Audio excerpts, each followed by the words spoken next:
देहरादून एक ऐसा शहर है जो अपनी खूबसूरत वादियों और शांति की वजह से फेमस है।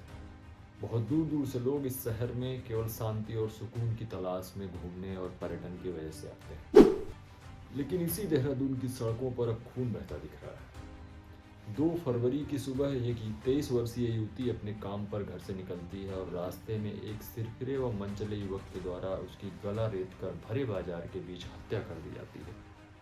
और ये हत्या उस जगह पे होती है जो देहरादून का सबसे ज़्यादा क्राउडेड प्लेस है, यानी कि देहरादून का सबसे ज़्यादा भीड़ भाड़ वाला इलाका पलटन बाजार, दूल्हा बाजार अथवा मच्छी बाजार। घटना की जांच पड़ताल करने पर पता चलता है कि वह युवक जिसने हत्या की वह उस युवती से लगभग 3 साल पुराना परिचित था और दोनों की दोस्ती थी। युवती को पता चला कि पुरुष विवाहित है, वह युवक विवाहित है और उसने उससे साथ छुड़ाने की कोशिश की तो युवक द्वारा उसको धमकी दिया गया कि यदि तुम मुझसे बात नहीं करोगी, मेरे साथ नहीं रहोगी तो मैं तुम्हारी हत्या कर दूंगी। युवती डरी और भागकर अपने नज़दीकी थाने में एक तहरीर देती है 31 जनवरी को कि मुझे जानलेवा हमले की धमकी मिल रही है, मेरी जान को खतरा है और मेरी जान कभी भी जा सकती है।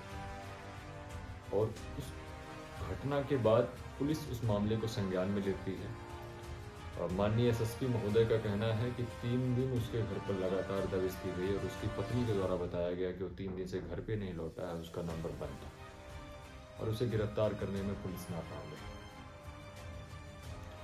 3 दिन बाद यानी कि 31 तारीख को एप्लीकेशन दिया गया और 2 तारीख की सुबह 10 बजे के करीब उस व्यक्ति ने इस घटना को अंजाम दे दिया भरे बाजार में। इसके बाद व्यापारियों ने विरोध और प्रदर्शन स्टार्ट किया, दुकानों को बंद किया। आज 3 तारीख थी, आज भी देहरादून की लगभग दुकानें बंद थी। इस घटना से हमें ये सीखने के लिए मिलता है कि यदि आप अपने बच्चों को धर्म नहीं सिखाएंगे तो कोई उन्हें अधर्म जरूर सिखा जाएगा। क्या किसी युवती का मना करना उसकी जान लेने जैसा अपराध है? उसके मना करने पर उस व्यक्ति का अहंकार चोटिल हुआ और गुस्से में आकर उसने एक जीव की हत्या कर दी, यानी कि एक और जान ले ली। इसमें आप अगर आधुनिक तौर पर देखेंगे तो शासन की सुस्ती भी शामिल है, लेकिन सरकारें अपराध नहीं रोक सकती हैं। अपराध केवल संस्कार रोक सकता है, सरकार हमेशा से इसे रोकने में नाकाम रही। कृपया अपने बच्चों को धर्म की शिक्षा दें और देहरादून की हमारी जितनी बहनें हैं वो अपने प्रेम का वास्तविक रूप पहचानना सीखें।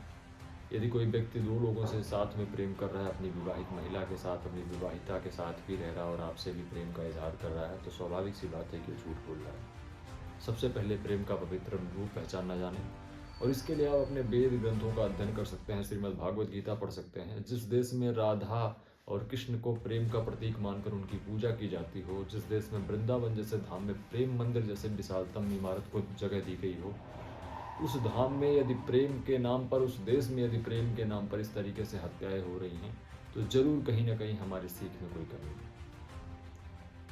मैं बस इतना जानता हूँ कि प्रेम से पवित्र इस संसार में कुछ भी नहीं है। प्रेम में ईश्वर का वास होता है। हमें पशु पक्षियों से प्रेम करना चाहिए, ऐसा कहा जाता है। ऐसा कहा जाता है कि प्रेम करने से ईश्वर मिलते हैं। यहाँ से आप ईश्वर के पास कुछ नहीं पहुँचा पाते हैं, बस केवल अपना प्रेम पहुँचा पाते हैं और जब वो आपकी बात सुनते हैं तो आपको प्रेमानंद जैसे नवरत्न मिल जाते हैं।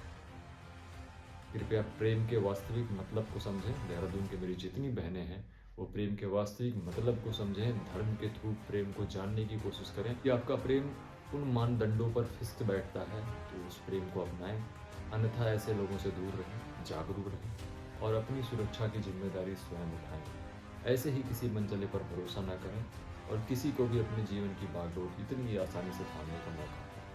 सुरक्षित रहें, स्वस्थ रहें, मस्त रहें और मैं उस पीड़िता के आत्मा की शांति के लिए प्रार्थना करता हूँ और मैं चाहता हूँ मेरी किसी बहन के साथ ऐसा कभी कुछ ना हो। और आगे भी मैं चाहता हूँ कि बहनें जागरूक हों और अपने प्रेम का वास्तविक चेहरा पहचानें, उसके बाद ही किसी से वार्तालाप नहीं करें।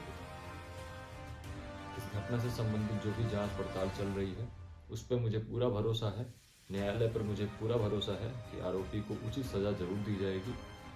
और एक और आवाज़ है जिसको उठाने की सख्त आवश्यकता है, क्योंकि इस देश में अभी मैं रैपिडो चलाता हूँ, मेरे पीछे एक युवती बैठी थी कल, वो रो रही थी इस घटना का नाम लेके फ़ोन पर बात करते हुए। तो मुझे उस समय मेरे मन में बस एक सवाल चल रहा था कि क्या इस देश में महारानी लक्ष्मीबाई का जन्म होना बंद हो चुका है? क्या इस देश में महिलाएं इसी तरीके से केवल पीड़ित और रोने के लिए ही क्या ये अपनी आवाज़ रेज नहीं कर सकती हैं? यदि किसी के साथ गलत हो रहा है तो उस पर यदि आप आवाज़ नहीं उठा रहे हैं तो कल आपके साथ गलत होगा, आपके लिए भी कोई आवाज़ नहीं उठाएगा। सुरक्षित रहिए, समझदार बनिए और प्रेम का वास्तविक रूप पहचानने के बाद ही प्रेम करिए। जय श्री राम, राधे राधे, जय श्री कृष्ण।